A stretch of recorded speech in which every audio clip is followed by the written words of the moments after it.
Gentleman yields back. The gentleman from Michigan, Mr. Huizenga, is recognized for 5 minutes.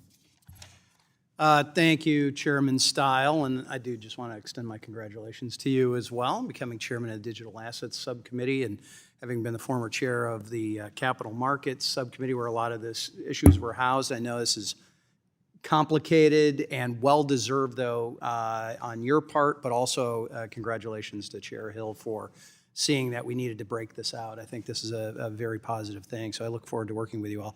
Mr. Garrison, Mr. Yahim, let me start with you. Digital asset market participants have rightfully criticized the lack of predictability and certainty. And going back to 2019, SEC Chair Jay Clayton actually attempted to provide some clarity by releasing a framework for investment contract analysis of digital assets.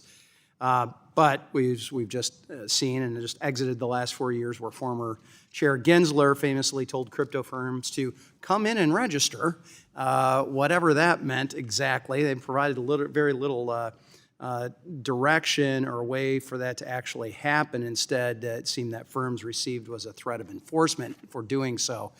Is it fair to say that the SEC has thus far not produced desirable or discernible standards for digital asset ecosystem that facilitate consistent application of the rules? Mr. Yahim, Mr. Garrison.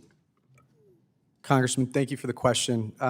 That's absolutely true. There's just been a complete lack of policy making, and it's been a regulation by enforcement regime using a decades-old jurisdictional test to try to shoehorn the diverse set of digital assets in the market into the securities laws. And let's just be clear, regulation through enforcement is a bad thing, right?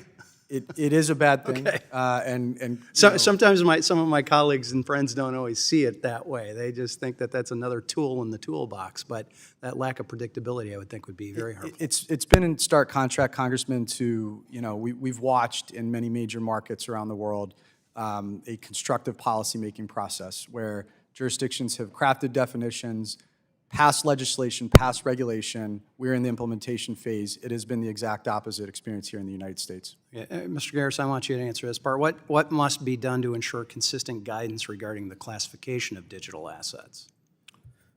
So I think the SEC needs to take a deep breath and start afresh on its guidance. The 2019 guidance that you mentioned, while well-intentioned, has over 60 factors and no way to actually weigh the different factors. That's simply not actionable. Okay.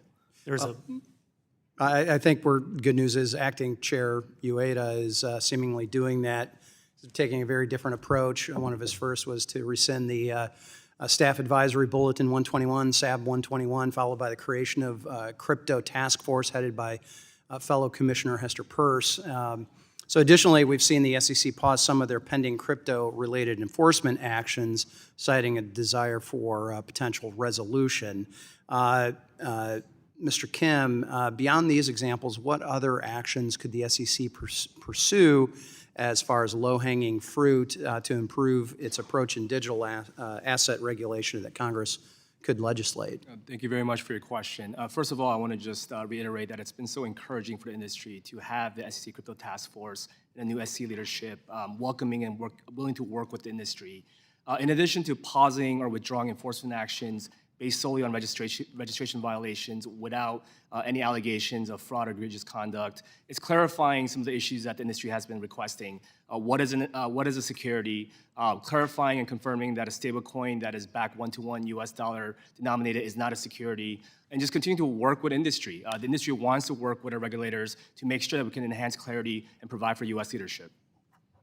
I've got about a minute left. I want to try to hit a couple of quick things, but Mr. Yahim, in 2023, the SEC went after Kraken's staking program. You operate in over 200 countries, is that correct? That's correct. Yeah. Okay, that's a fair number. Being a member of the Foreign Affairs Committee, I know that constitutes much of the known digital world on that. But did any other regulator around the world shut you down as former Chair Gensler did? No, Congressman, and I think, to put our global operations in context, in those jurisdictions that have advanced clear rules of the road, we've worked with regulators to put those in place, and we are regulatory compliant. There are a lot of jurisdictions that haven't, and markets operate on a solicitation basis, but most of our business is across North America and Europe, where we see regulation moving forward. My time has expired, but I will put a question into you all about whether U.S. lawmakers should be concerned what Europe was first out of the gate with some of their regulations and their framework, and what lessons can the U.S. learn from MiCA. So with that, Mr. Chair, I yield back.